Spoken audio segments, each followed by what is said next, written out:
to feet, Swami's feet. And Swami, noticing that, forward his legs towards him so he can touch his feet. In all this time, all the interview, everything, I didn't hear, nobody heard any word, actual words being exchanged between Swami and him. But when my father comes out, he says, I got what I came for.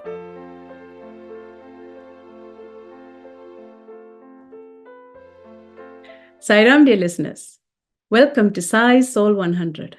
Our guest today is Brother Narinder Ailawadi, who is joining us from Ann Arbor, Michigan, who is a longtime devotee from Region 2 in Washington, D.C. area as well as New Jersey. Sairam, Brother Narinder, thank you for joining Sai SOUL 100. Sairam, Sairam, please share your story. I'm thankful to Sai Baba, Swami, to give us me this opportunity to talk to you. And I would start by letting my experiences basically in terms of how it's in terms of real things, experiences that we had starting in 1984, 94, when by Swami's grace I got recruited to teach a course for the MTech boys that they just started in mathematics department at the Sathya Institute of Higher Learning. Now, I was in AT&T that time, working at AT&T that time, and also teaching in their educational department. So it turned out that Dr. Ramesh Vadwani, who was at that time in northeastern region, uh, was one of the person in this country who was helping to set up that program. And he asked me if I can teach any course at our retreat. At that point in time, I could teach data communication. So I told him, yes, I can teach, but I'm not a computer man. I can teach this part, data communication. He said, fine, right, give me your resume and then we'll go from there. So this was already May of 1993, and the course was, the program was starting, I think, in June or July of 93 as the first batch. So after consulting with Mr. Chakravarti, who was the registrar at that time, he came back and told me that they'll prefer that I'll come the next semester, the winter semester. They even told me the time as to when I should come and so on. It turned out that it was uh, the time of the Makar Sankranti, just after the sports festival, that they asked me to come. Took off from there, went to Bangalore, and then, of course, by taxi to Parthi. By the time all these things happened, it was pretty late in the afternoon, but it's still in time for Swami's darshan. And so one of the persons, actually, Professor Naidu, who was the department head that time, met me and took me, showed me a place to sit in the veranda, which I took. So, and then they, of course, they allotted us a room in the R1 building on the fourth floor. We were already past, um, I don't understand nowadays now, but at that time there's no elevators all the way up to fourth floor. And my wife already had some problem. We were, past by that time, past 50 years of age. So it's kind of hard to walk up, but we managed. And so Swami has done all kind of things like that. Right? Test your patience, test your energy, and everything. Anyway, next morning, we came down for darshan. He put us in the line in the veranda. They put me exactly in the place where after darshan, that was the day after Makar Sankranti discourse, there was discourse.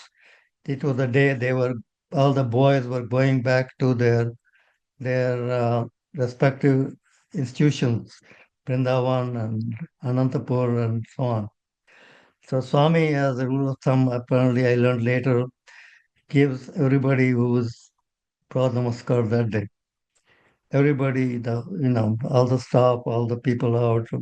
So he started in the veranda. So it, as he passed by a line. I took a Pad Namaskar, and this time, he smiled and everything. So, uh, and now, as this was going on, this Swami was going all around the ladies' side, the men's side, about an hour or so. So he was going on Pad Namaskar all over the place and so on. Now, it turned out that they also distribute some prasadam, the laddus they make in the kitchen. And so some 15 or 10 or 15 boys, they had been bringing the laddus from the canteen for distribution, and they were the only one left for Pad Namaskar. So again, so wherever they put exactly in the same row I was sitting. So Swami gave them, as he was giving the Pad Namaskar to them, I wondered in my mind, I did take Pad Namaskar. Should I take it now? And about this distance, about maybe about 3 feet or so, he looks at me and says, "Yeah," meaning that I did the Pad Namaskar. So just by that half sentence, it's not a sentence, it's just a phrase, "Kia," meaning that I did it, was already enough for me to know, apart from earlier instances, that he knows everything. Okay, so he knows what you're thinking in your mind. Now, so that was one aspect that hit me right away. Also, the next thing was, of course, this was a holiday, and because I was going to uh, teach the course, I had taken some books with me for distribution. So after all the darshan, etc., was over, and even though the MBA lab, computer lab was open, so there were some people working, and it's happened that the, the the night before I had these glasses, similar glasses, and one of these frames broke. I mean, it didn't break, just came off. The screw fell down. Now, for a month to go without glasses, uh, and with my power at that time, now was almost like I was a blind person. Now, I asked him, in the any place shop I can go for to screw and so on. And the boy said, "Show me what the problem is." Of course, in Purti being a village, there's no optician shop. But what he did was pick up a paper clip, opened it, put it in this, and lo and behold, for 1 month I'm good. So what that means is I'm trying to say is that Swami teaches his students, they manage the the just about everything in terms of finances, in terms of menu, what to eat, and so on. So basically, even though it's free for them, but they manage everything. Even some of the plays, the dramas that we have seen in terms of Swami students being put out, they they write the drafts, show it to Swami of the scripts. They do the choreography arrangements, of course, with Swami's approval and everything. And they even do the props. So basically, they do just about everything. Another thing I noticed walking through the walkway to the Institute of Higher Learning, every place you have little signboards. And one of the things that hit me was it said, I came not to establish a religion, but to make every Hindu a better Hindu, every Muslim a better Muslim, every Christian a better Christian. Now that itself is a sarva dharma that we all have seen it and so on in symbols and so on.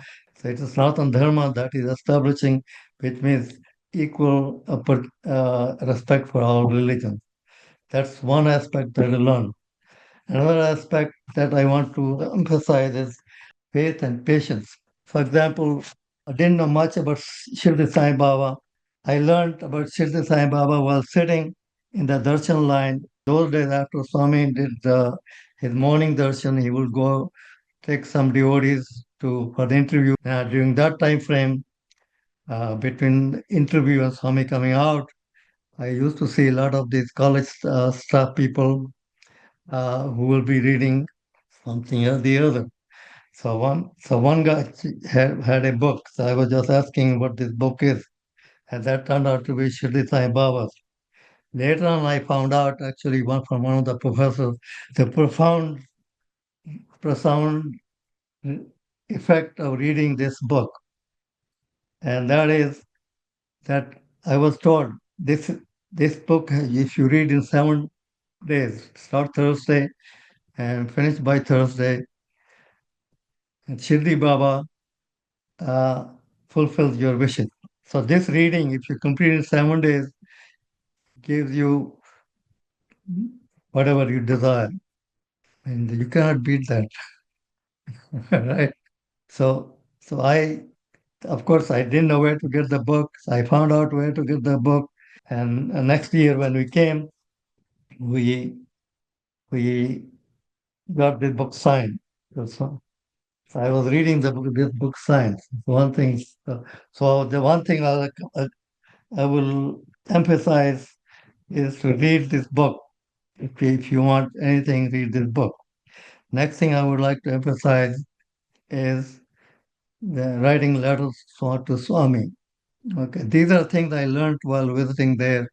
So I just want to, and I experienced later on to myself, reading the book and writing letters. Okay, now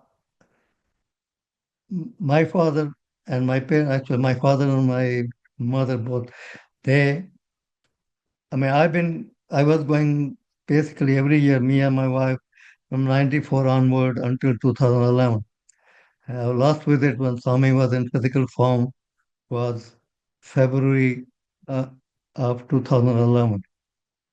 And of course, we left Parthi in 2011, uh, a week a week before Swami. We learned that Swami went to the hospital.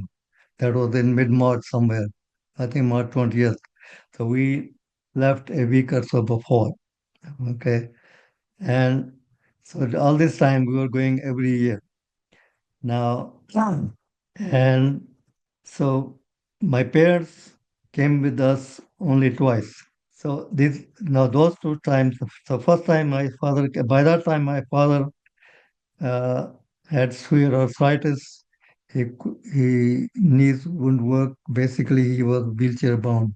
He had very hard time walking. And in between, he also had stroke, and and he couldn't speak. His voice was very feeble. Okay, so but anyway, he came with us. We took him, and Swami did give interview. Now, what I want to emphasize is two things. Uh, I had difficulty taking my father to the veranda into the Swami's interview room. Okay, because he was hard, and it was very difficult for me, just one person, to walk him through. But anyway, we managed, and Swami offered him a chair, more like but you have in kindergarten schools, the little chairs the Swami has. So he sits in there. Everybody else, of course, sits on the ground, but he was given a chair because he knew that he cannot sit. So now, as Swami was distributing, Swami produces vibhuti uh, in the interviews and then puts on everybody's head and so on. And so whatever was left, he puts smears the whole face, whole forehead of his with his fingers put all over vibhuti. And as Swami tries to sit, my father is trying to bend to reach the Swami's feet. And Swami, noticing that, forward his legs towards him so he can touch his feet. Okay. Now, here's the thing. In all this time, all the interview, everything, uh, I didn't hear, nobody here any word, actual words being exchanged between Swami and him. Not that, no words, nothing. But when my father comes out, he says, I got what I came for. So, says, no words were exchanged that week. No. But still, whatever internal transaction happened, you know, and since he had difficulty speaking, I still to this day, he's long gone now. Yes, I don't know what exactly he asked and what Swami told him. Okay, but he got what he asked for. Now, until previous interviews, we used to have pictures with Swami. Now, this time I didn't have a camera. That was unexpected. Okay. Now, then he reaches home in the room. He tells me, well, we didn't get a picture. We didn't get a photo. True. Now what? So the next day, I tried to ask Swami uh, that, my father is here, I want a picture. You know what he said? Very vehemently and very strong word. Swami is normally very low key, low words, very hard to understand. But he said, accept what God gives.